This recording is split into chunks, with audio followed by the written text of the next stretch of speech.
Voilà, donc cette table ronde va pouvoir commencer avec un objectif très simple que nous sommes assignés ce matin, c'est de mettre en partage des récits d'expérience, d'habitants, d'artistes notamment, d'explorer un petit peu le champ des possibles, de voir ce qui s'invente ou ce qui se réinvente dans cette relation donc construite, accompagnée, suscitée entre habitants et artistes. Donc on parlera beaucoup d'essais, de tentatives, d'expérimentations. On verra très vite qu'il n'y a pas de recette dans ce domaine-là, mais juste des actions qui naissent de rencontres qui sont profondément ancrées sur les territoires et profondément humaines également. Il ne s'agira donc pas de poser un modèle, mais d'identifier des chemins, les chemins qui sont pris sur chacune de ces actions, voir pourquoi on s'engage dans une voie et pas dans une autre, voir également où cela peut nous mener. Alors, pour cela, j'ai de nombreux intervenants.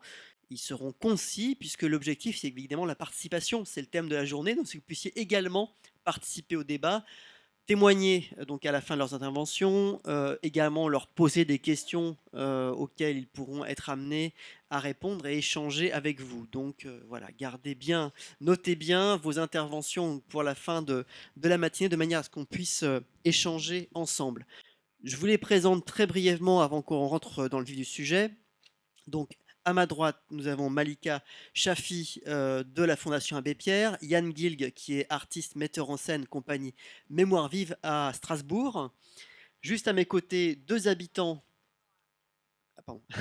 Juste à mes côtés, donc deux habitants de Sevran du territoire, donc Marc, je ne me trompe pas, Marc Lévesque et Giotti Laborde, voilà, qui vont ouvrir la séance juste après, une fois que j'aurai fini ce premier tour de table.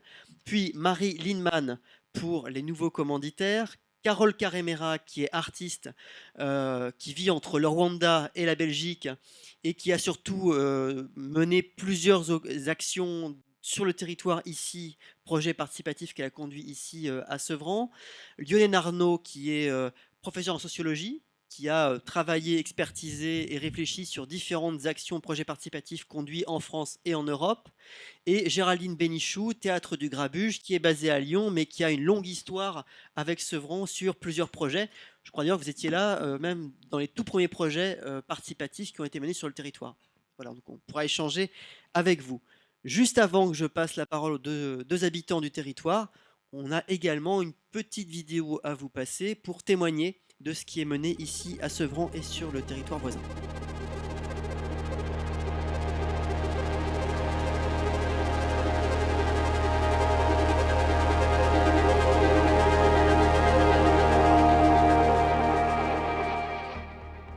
Nous, on a déjà reçu 4 fois ici à la maison. Mais c'est vrai que dans l'ensemble, on n'est pas des gens qui vont régulièrement au théâtre. Mais ça va venir. C'est comme si les murs avaient disparu autour et on était dans... N'importe dans quel spectacle, je pense qu'à un moment ou à un autre, on s'identifie. C'est vrai que le théâtre, au niveau des jeunes, je trouve pas ça très attractif. De moi-même, je sais que j'irai pas au théâtre, en tout cas. Mais donc je trouve que c'est une bonne initiative de venir à la maison, ça nous fait découvrir et moi ça me fait apprécier le théâtre, franchement. Il y a 7 ans, nous sommes partis du constat avec Alain Grasset que 85% de la population française ne va pas au théâtre et on s'est demandé comment on pouvait remédier à ça à notre endroit, à notre échelle. On a commencé la première année à faire 45 représentations à domicile, la deuxième année 75, la troisième année 150 et là maintenant on en est à 210 représentations avec 7 équipes différentes. Le spectacle que nous allons voir aujourd'hui, c'est un spectacle qui a été coproduit avec les Tréteaux de France, mis en scène par Patrick Pinault et écrit par Claire Lannes à partir d'interviews qui ont été réalisées avec des jeunes filles et des petites filles de Sevran. En tout cas, bonjour à tous. Merci beaucoup Fernando et Azira de nous recevoir chez vous pour la 4e fois. Cette expérience à domicile crée un rapport vraiment différent aux spectateurs, je trouve.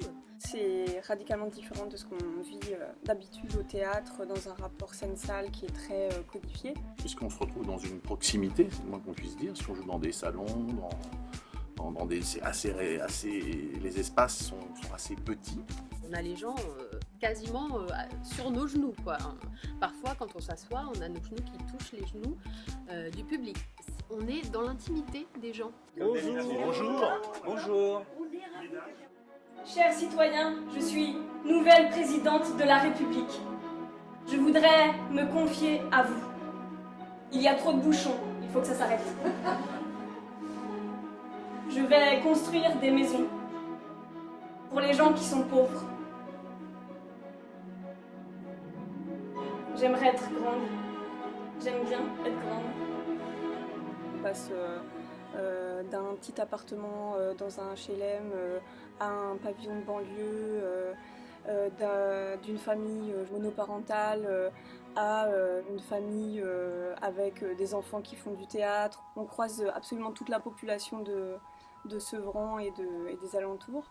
C'est-à-dire qu'on peut jouer dans un 18 mètres carrés et le théâtre prend sa place. La magie opère. Parce qu'on se pose tous la question d'aller vers le public. Quand on a un théâtre, je pense que c'est normal de se dire comment je remplis ma salle. Et le souhait, c'est qu'il y ait une multitude de gens à l'intérieur de la salle. Quand je dis la multitude, c'est venant de tous les horizons, de toutes les classes sociales possibles. Et là, la question ne se pose pas. On fait la préparation, le montage, les gens sont en train de cuisiner en même temps, nous aident, nous donnent un coup de main, nous aussi. Enfin, on passe des heures, on passe environ 5 heures chez les gens en tout. Il y a 3 phases, même 4 peut-être. Il y a la préparation, donc le montage du décor, le moment où on se prépare nous, enfin voilà, où il y a vraiment quelque chose qui se crée avec les hôtes eux-mêmes. Après, il y a le spectacle, évidemment. Ensuite, il y a le débat, voilà, ça prend un vrai temps et c'est quasiment aussi important que le spectacle, j'ai envie de dire. C'est 2 moments qui vont complètement ensemble. Et puis après, il y a le pot. Il y a le moment où on boit un verre, on mange un morceau. Par rapport à des théâtres où c'est vrai que tu y vas, tu regardes un spectacle et tu as la forme artistique qui t'est proposée, tu la regardes, tu rentres chez toi. C'est pas uniquement juste le spectacle qui dure 50 minutes, il y a une œuvre artistique en fait de 5 heures qui se passe à partir du moment où on arrive, à partir du moment où on repart. Il y a une fois, on s'est retrouvé dans une famille qui était une famille antillaise et après ça s'est retrouvé à chanter et danser. Une fois, c'était une famille algérienne où moi je me suis retrouvé marié avec Milouda. Voilà.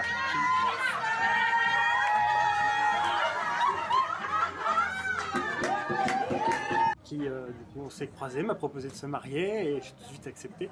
Ce que je reconnais de Sevran, c'est par rapport à la population, parce qu'il y a une grande partie qui est maghrébine. Et dans les textes qui ont été dits, la plupart, c'est des jeunes filles qui s'imaginent en Algérie. Et aussi, les images de la ville de Sevran, elles sont magnifiques. J'en avais pas vu d'aussi belles avant ce soir.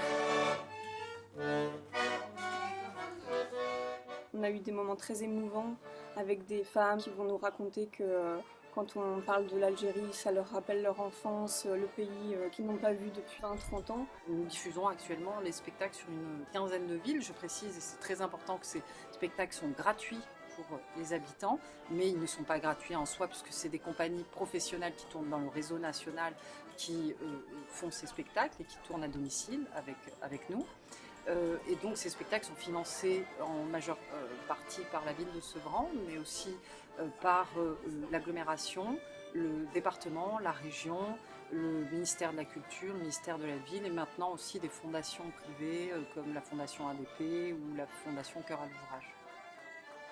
J'ai proposé à l'ensemble des artistes, des équipes qui travaillent avec nous cette année, de travailler sur la valorisation de l'action des femmes dans les quartiers, parce que en fait, les habitants de Sevran et des alentours en avaient marre d'être extrêmement stigmatisés dans les médias, alors qu'il y a énormément d'initiatives citoyennes remarquables qui sont menées par les habitants et notamment par les femmes dans les quartiers. Et nous avons proposé de travailler sur cette question à l'ensemble des équipes artistiques et ils ont été interviewés, chacun une trentaine d'habitants, donc plus de 200 habitants ont participé à la campagne d'interview. Ça va plus loin que juste le côté se dire bon bah on va pouvoir permettre d'amener de la culture auprès de personnes qui soit n'ont pas forcément accès ou alors se disent que c'est pas pour eux, ça apporte autant aux personnes chez qui vont voir un spectacle que nous qui le faisons et qui le suivons.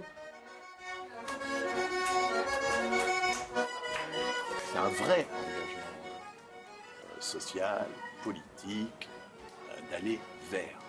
Donc il y a une rencontre qui se fait. On va prendre l'institution, une grosse maison. Les cellules-là sont des lieux publics, donc ouverts au public, pour tout le public. Et les 2-3 fois où j'y suis allé, j'ai remarqué quelque chose, les gens n'osaient pas y aller. Et là, par exemple, de faire cette expérience à Sevran, tu rentres aussi dans le social. C'est-à-dire qu'il y a le spectacle, bien sûr, mais il y a avant le spectacle, où tu rencontres les gens, vraiment. Tu prends, si tu as envie, de discuter, de prendre un temps de parole. Du coup, tu rentres dans la vie de quelqu'un qui va en plus accueillir des gens, ses voisins, les copines de ses filles. J'ai découvert une nouvelle forme artistique et essentielle maintenant à mes yeux. J'ai très envie de le refaire. Ça donne envie d'y retourner. Sevran est en or. Et elle, hop, elle est en or. Et elle, oui. Et elle aussi. Enfin, tout le monde. Ouais. Mais tu n'as pas peur que les gens veuillent te kidnapper? Ben non, je les transforme en or, ils peuvent pas bouger. Très bien.